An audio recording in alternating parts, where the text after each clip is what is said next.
Hello guys, good day. Once again, you are welcome to my channel. I will want to take a few minutes to demonstrate to you how profitable it is to trade demand and supply zones, and how easy it is to identify. All right. So in my previous lessons, I always teach you that the first thing you must look out for when you open your chart or when you enter the market is to look for the direction of the market. You should look out for whether the market is trending. If it's trending, is it trending up or down, or if it's ranging? Yeah, so this will actually inform your trade decisions. Okay, and we use a higher time frame to determine the overall direction of the market, like I always say. All right, so let's go to the weekly time frame. Let's start from the weekly and see. So you realize that this market is an uptrend market. Okay, yeah, you realize it's an uptrend market because price is moving. Look at how price moved from the downside to the upside. So market is already in an uptrend.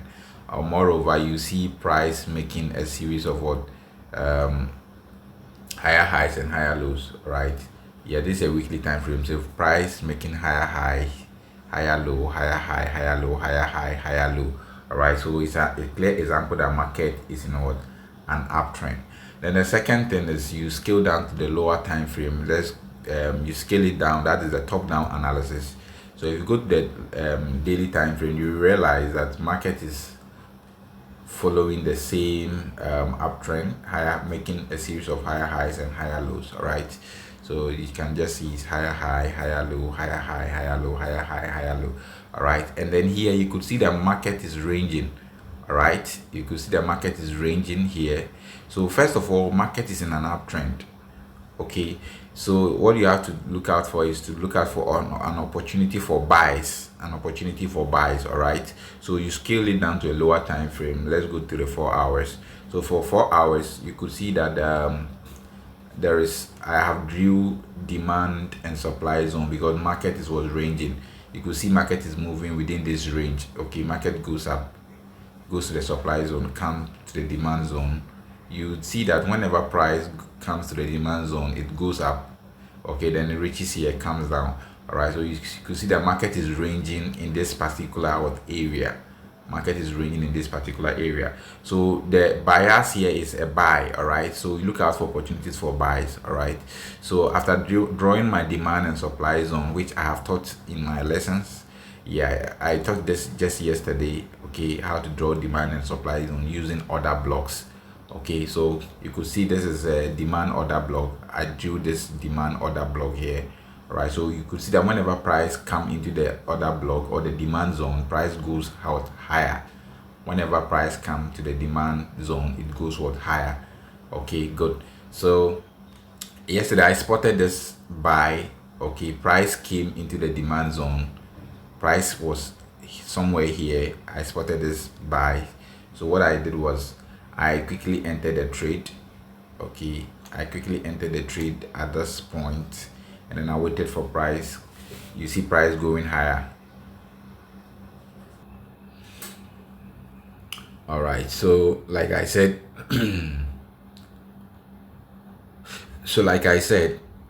I spotted this demand zone already. We have seen that this is a demand zone and it's in confluence with the overall trend of the market, because the market is already in an uptrend. All right, so demand zone, an uptrend, a lot of confluence. Then you could see clearly from here. Let me go to the 4 hour time frame. You could see I also had this trend line guiding me exactly where price should reverse. Okay, you could see this trend line. I drew this trend line which was guiding me. So you realize that when price got to the trend line, which was serving as a support, in confluence with it, so we have three confluences. Okay, the first one is what, the overall trend of the market, which is an uptrend.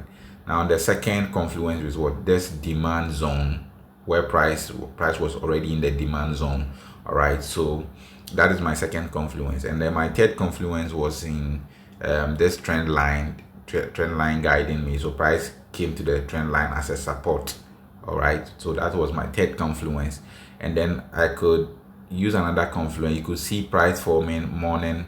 you could see the price formed a morning star here, okay, which is one of the bullish candlestick pattern. Morning star was formed here. Or if you go to the 1 hour time frame, let's see if we can get other confluences. You could see this was you could say this was a bullish engulfing, okay. This was also a pin bar, which are all what bullish candlestick patterns. They are all bullish candlestick patterns, which are all confirmation that the buy would definitely what happened.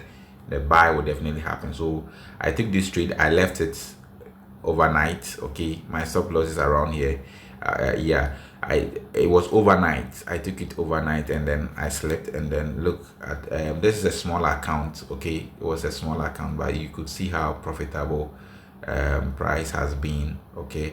So it is not about the number of trades you take or the over leveraging. It's about taking a quality trade that can give you a good profit in the market. All right, so let's all learn this. The demand and supply zone actually works. It works better. It works really better. So you should learn how to use this to your advantage.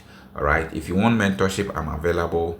If you want any guidance through your trading, I'm available. Leave all your comments and your questions in the comment section. I will attend to them as swift as possible. Thank you so much for your time. Have a wonderful day.